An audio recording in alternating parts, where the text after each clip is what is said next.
Hey guys, it's Lauren here. Do you ever get clients that come in with previously highlighted hair and then they're telling you they want to be a lot blonder?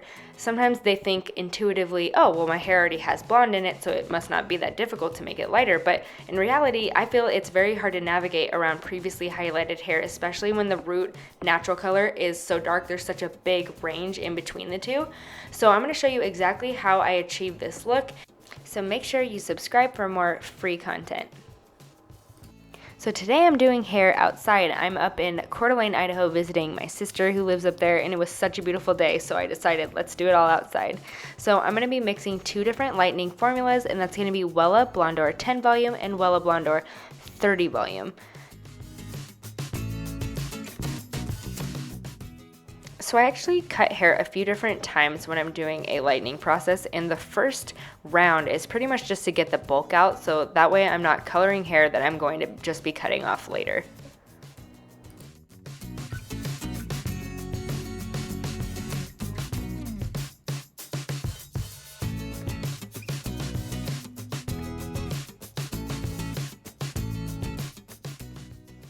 Alright, so I'm going to go in with a diagonal back section right behind the ear because I want to make sure that when she pulls her hair up, we're going to get some nice flow of color right up into her hair tie. So I'm taking a really fine section, placing the foil, and we're going to go in with the 30 volume and Wella Blondor. So I mix it to just kind of like a gel-like consistency. I don't want it to be too thick to where I can't spread it, but I also don't want it to be too thin to where it spreads too easily and maybe bleeds into areas where I don't want it to be.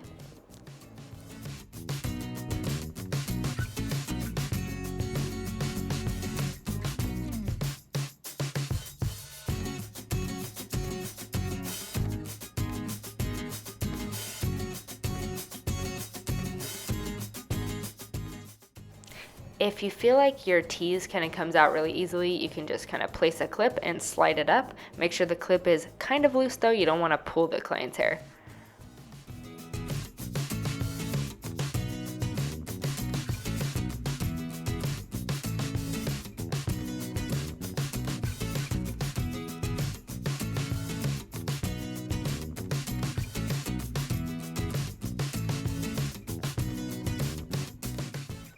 So you might notice that my sectioning is not extremely clean, not extremely perfect, not uniform. And you know what? I know that probably bothers some people, but I honestly just don't like things to look very uniform. So I kind of like to take a section down, grab pieces, see how it feels, see how it lays, take those pieces and do exactly what I want to them. Sometimes I'm going to do weaves and teasing, and then sometimes I'm going to just do a slice and teasing.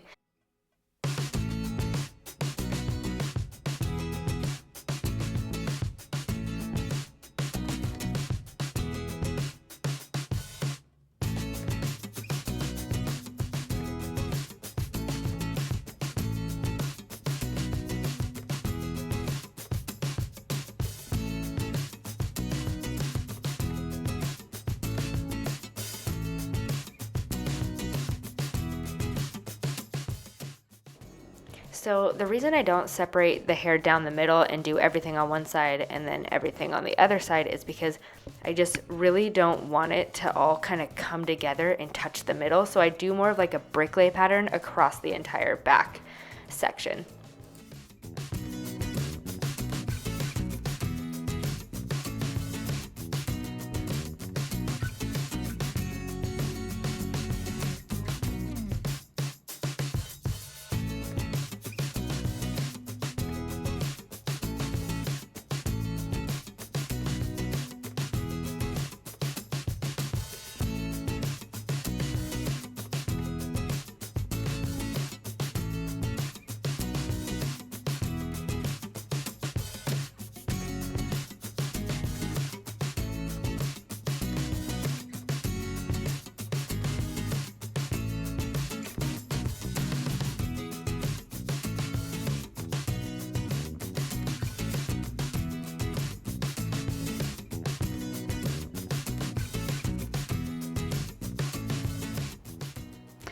So when I'm placing the lightener, what I'm doing with the 30 volume is I'm hitting all of the pieces that are extremely dark in her natural level 5 hair. What I'll do is I'll weave out any baby lights that I see. So it can be very tedious. So make sure you let your clients know that just because you have those lighter pieces in your hair doesn't mean that it's going to be very easy to get everything much lighter. You have to be very tedious and very controlled in what you're doing. So I'm using the 30 volume on those darker level 5 pieces, and then wherever I see stuff that's light but not quite as light as I want it to be, that's where I'm using the 10 volume. And of course you can use Olaplex in that formula as well. I didn't have any with me and I just didn't want to buy a whole kit just for this one service, but if I had it available to me, I would definitely put Olaplex in my ends formula.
So normally when I do around the hairline, I'm not doing a ton of back combing because I want the highlights to go as close to the roots as possible and give that really nice bright face framing piece. But as you can see from the before, she has a lot of baby lights that go all the way to the root, and I didn't do it that long ago, maybe like 3 months ago. So they haven't grown out a ton, and so I didn't really need to put any highlights so close to the root, but really what I wanted to do is to kind of tie all those baby lights together at the end with bright blonde.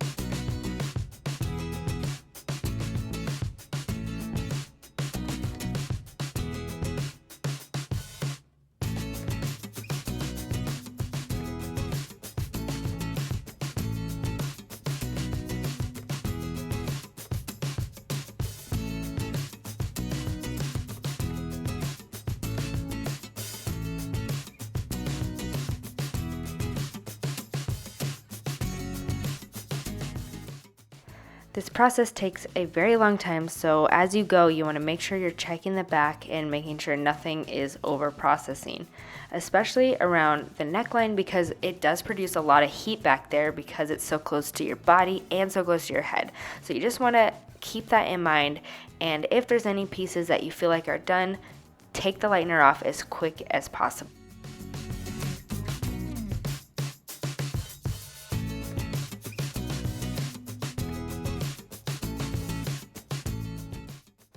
So I'm going to be using 5N Shades EQ for her root shade. I'm going to be color melting it right into her bright bold ends, and this is going to give just a really nice pop of color because it's going to be right up against some really darker pieces, but it's going to be very seamless and blended.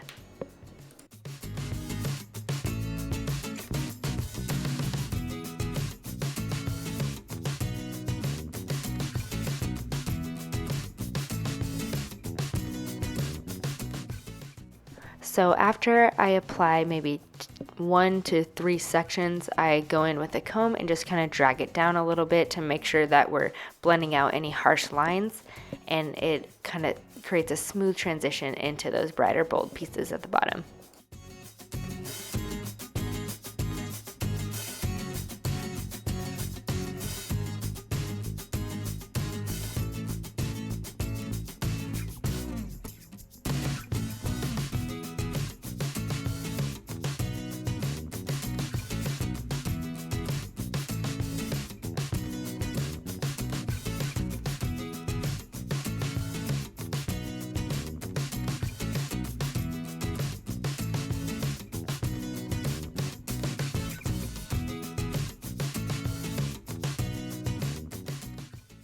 Don't be afraid if you feel like it looks really dark when it's processing. That's totally normal. It's just making the hair a lot more wet, and then there's pigment to it, so it's gonna look a lot darker when it's processing. But Shades EQ is very sheer, so you can be confident that it's not going to completely cover up all of your work.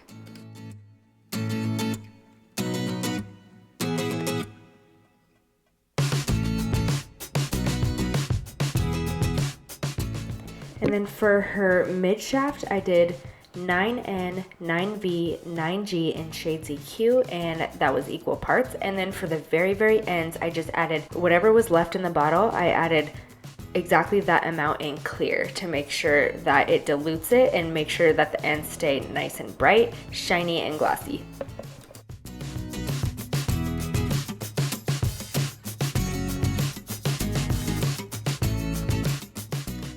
And check out our end result. What do you guys think? I just love the way highlights just kind of disappear into a deep root like that, where you can't tell where they begin and you can't tell where they end.